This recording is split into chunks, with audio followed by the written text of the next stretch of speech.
Hi there. This presentation is for the Introduction to Systems Analysis and Design class, INFOST 340-210. I'll be talking about implementing an Agile Scrum practices for enterprise IT infrastructure. So I'll do a quick little introduction of myself. I'll talk about the article that I kind of stumbled on, which I actually did through this with my current organization at Discover Financial Services. It was a McKinsey analysis. We'll talk about the implementation we did at Discover, a little bit how we iterated on it, and then ultimately what the results were. So my name is Jason Autumn. I'm a senior engineering manager at Discover. I have a total of 28 years experience with about 5 years in the past 5 years leading in Agile teams, both in the DevOps and an infrastructure organization. I joined Discover in December 2019, just as they were starting their conversion from a waterfall model to a Agile Scrum way of working.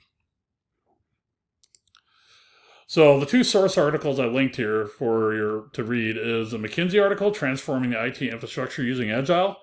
As you notice right here on the side, I found this kind of amusing because this is the exact same, we'll call it propaganda they used when they came to discuss that with us at Discover. And I know that we paid them a lot of money to do this. So it was interesting to see the exact same thing that came out of it. And then ultimately what McKinsey recommended us do is to go to a Spotify model of Agile infrastructure using SAFe. Spotify uses what's called, they have tribes and guilds. We decided to call it here at Discover as chapters and product teams, as you'll see as I get in a little bit over the implementation. Some of the things that we wanted to focus on here, and I'm going right on this graphic on the screen here, which is, your traditional organization has probably more than likely a highly customized infrastructure provision on request. That is true. In organizations I've been at, it's usually a mixture of on-prem hybrid. Obviously, a lot of organizations are pushing to the cloud right now, and that's exactly what we're doing here at Discover. For my employee experience products group, which I am part of and leading, we are going to try to do everything in Azure, from self-provisioning of all of our endpoints to possibly looking at Azure virtual desktops and then replace that from Citrix to eliminate all those bottlenecks that occur. It's all about the innovation and simplification of our organization. And then also, if you see on the second bullet point right here, manual effort.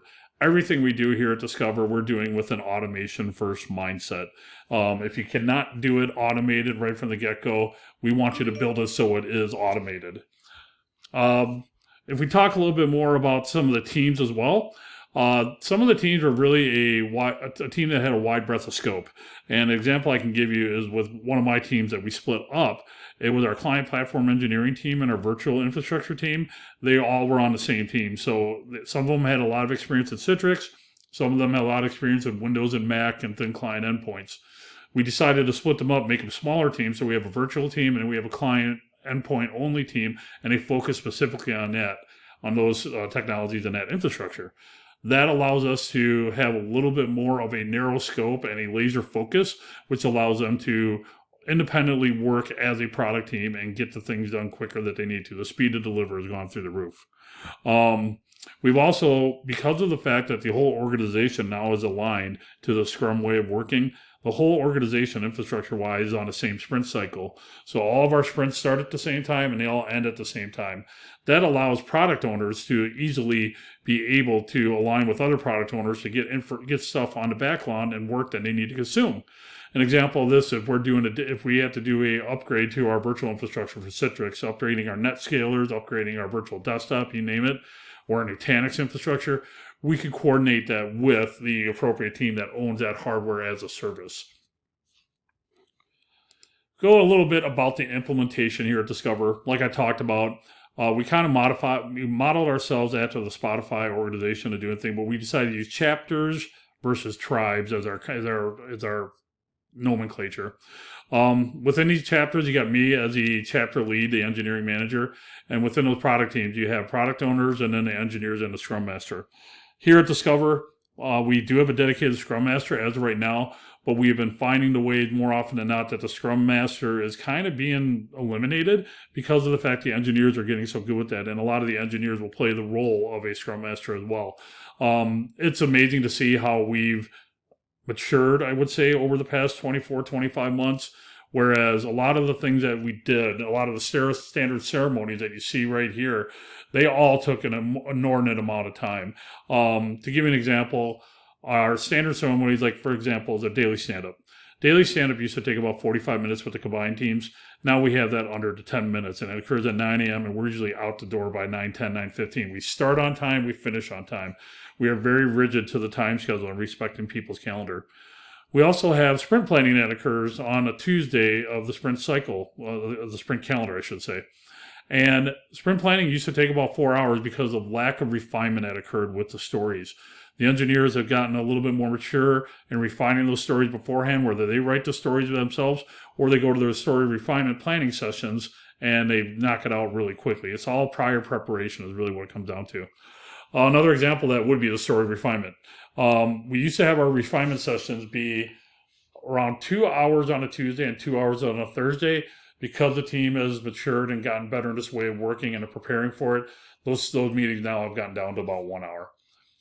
One of my favorite parts is the sprint review. Sprint review is where we get to celebrate what we did and show off to other key stakeholders that join us for the sprint review, such as directors, vice presidents, etc., and really, show what we did in that 2 weeks. It's been great to see where the sprint review even took about 2 hours. We've now whittled it down to an hour using, again, more improvements, more maturation, more organization that's wrapped around it. And the team even took it on themselves to built out a standard template they use to walk through of what they did, how they achieved it, and what their outcomes and the results. Last but not least, we have the team retrospective. Here's another example where I think Discover is doing things really well. With Agile principles, they're really got to be looked at as principles or a framework. You don't necessarily have to do everything by the book. And one example of that is with the team retrospective. Normally, you should not have managers or people leaders in that. All my product teams invited me and wanted me to be a part of it so I could hear what's going on. And it's because it's an area where they feel really safe and they know that they are not going to get any type of negative consequence of me being there hearing about the challenges that they go through it. And it's been enlightening for me as a people leader because I could see how the team is ultimately working and getting better day by day, week by week, year by year. How we iterated in this journey. As I talked about, through proper planning, ceremony times got significantly reduced. That was probably the biggest challenge early on in our Agile journey. So many meetings, or ceremonies as they like to call it. And I agree with it. It was very tiring at first because we really had to get people to think about the way to write stories, the way to plan effectively, the way to refine those stories and all that. So it took a while, but we got there where we probably cut our meeting times, if not by half, maybe like 60 to 70%. I could just say that based off of, again, what I know with the stand-ups, how they first were, 45 minutes. We got them down to 10, 12 minutes, 15 minutes. Our backlog refinement sessions, 2 hours every Tuesday and Thursday. Now we're doing it 1 hour on Tuesdays. Another thing we learned is that the teams really wanted to have all their ceremonies in the morning, so that way they could focus on the high-value engineering work in the afternoon. This really helped the team to get all the work out of the way they had to get done in the morning and then just focus on that engineering work. We've also adjusted our story estimates versus the actuals, and we're always doing a true up of that. One thing we learned, if we have something that's an unknown, we're going to budget high for that story estimation. We had learned that, you might think that a 2-point story just might be it, but there's a lot of unknowns that you don't know. And it rapidly bubbles up to a 5-point or an 8-point story, which takes your whole 2-week sprint. So by doing that, we've gotten our workload and our work-life balance a lot better through that. And most importantly, at Discover, one of the things that they encourage here is personal development versus your engineering time. They want people to get better, and I've never seen an organization that's focused on so much of giving you time during the day to focus on yourself. And the outcome I could give with that's a great measuring stick, is when I first joined Discover in late 2019, out of my 22 engineers, no one had a Microsoft certification. Now all of them at least have their associate level certification for the technology they're interested in. And some of them are now pursuing their next level and their expert certification, which is a testament to, I think, allowing that focus time for that. Results. I think this is probably one of the best slides. We had an over 30% marked improvement on speed to deliver, and that was based on a JIRA scorecard. You could just see it was, maturity and agile way of working over time. But by doing that, we really think eliminated a lot of the roadblocks that used to exist in a non-agile state. And that also helps with the fact that all the other organizations that you have to work with an infrastructure, you have to work a lot with a lot of other partner business technology teams. That's where we saw that marked improvement. Like I said, continuing learning skyrocketed. Team didn't have any certifications before. Now they all have some type of level of Microsoft certification, which is only making them more valuable. Decisions started occurring at a lowest level. Because at the product family refinement level, leaders were talking about what the priority is, giving that to the product owners. The product owners with the team then can now make sure that we're driving to get the highest value, highest priority items done. I think that took a lot out to not to have directors and VPs in every meeting to make a decision on stuff. And then most importantly for me, what I'm focused on with my people is employee engagement skyrocketed. I'd like to try to be arrogant and take some credit to this as a new manager that came in, but I think it was a combination of myself as well as a structure that we put in, where engagement went from a 55 on an NPS score in 2019 to a 92 in 2021. My team has said a lot that they really had a lot of skeptical notions that was wrapped around the agile way of working. Now they wouldn't have it under any other way.